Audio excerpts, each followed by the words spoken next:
You I don't did believe so. that there is a right to same-sex marriage under the Constitution. Paul, in January of 2020, a judicial candidate survey from the Cincinnati Right to Life organization, which stated to you, quote, "The judiciary does not possess the authority to expand the definition of marriage to include anything but one man and one woman," end quote.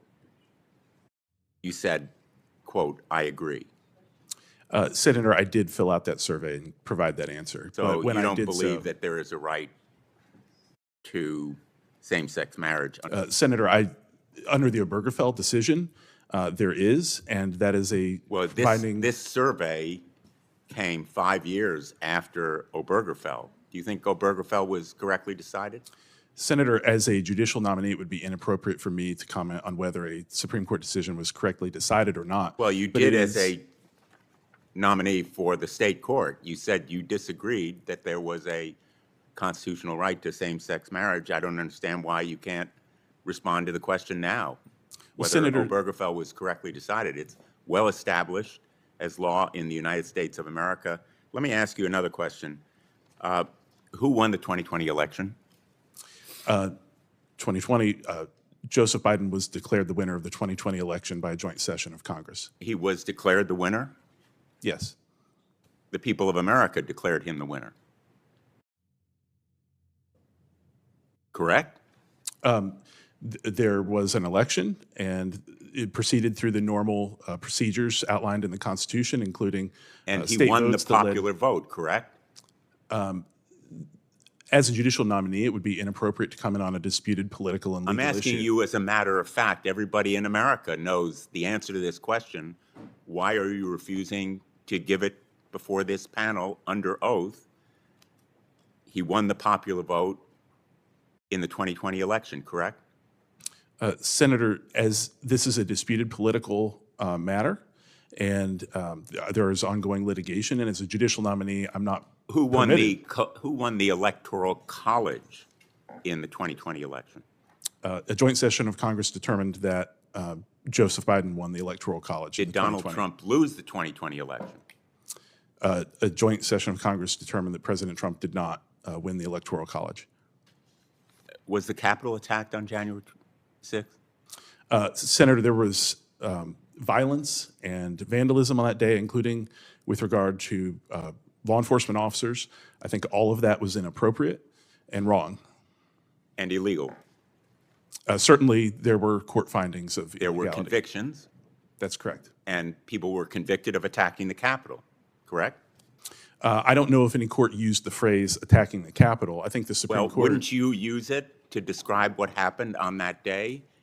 Everybody in America has seen the videos. Everybody in America knows that Capitol Police were injured. Some died. Wasn't it an attack on the Capitol? Senator, it was an attack on a number of individuals, and that was wrong and inappropriate.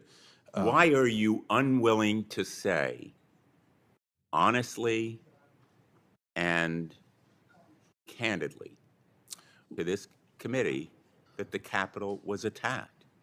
Well, Senator, as a judicial nominee, I'm here to talk about questions of law, not fact.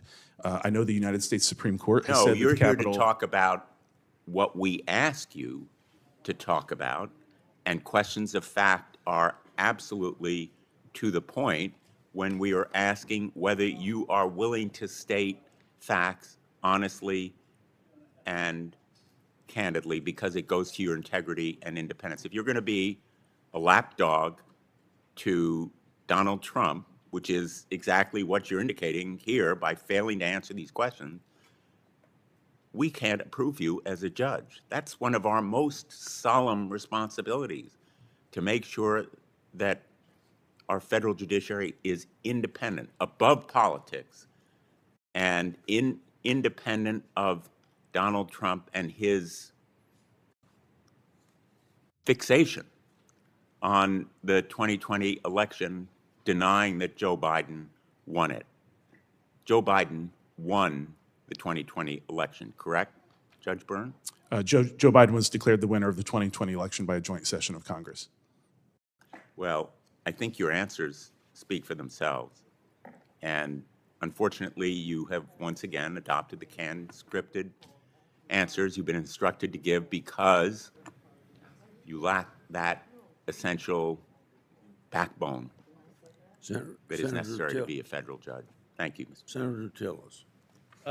Senator Richard Blumenthal confronted President Trump's judicial nominee, Judge Chad Riedler-Byrne, during a tense Senate Judiciary Committee hearing that quickly moved beyond legal qualifications and into some of the most politically sensitive questions in America.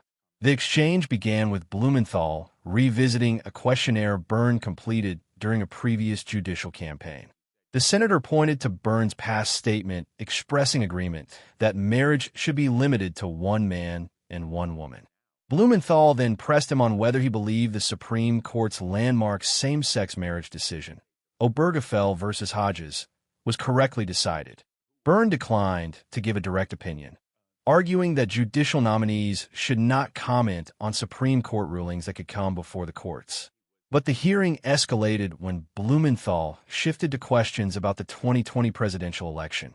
The senator repeatedly asked Byrne whether Joe Biden won the election, whether Biden won the popular vote, and whether Donald Trump lost. Byrne consistently responded that Congress certified Biden as the winner, but stopped short of giving the direct answers Blumenthal was seeking. The exchange became even more contentious when discussion turned to January 6th. Blumenthal asked whether the U.S. Capitol was attacked that day. Byrne condemned the violence and acknowledged criminal convictions related to the events of January 6th, but avoided explicitly describing the events as an attack on the Capitol.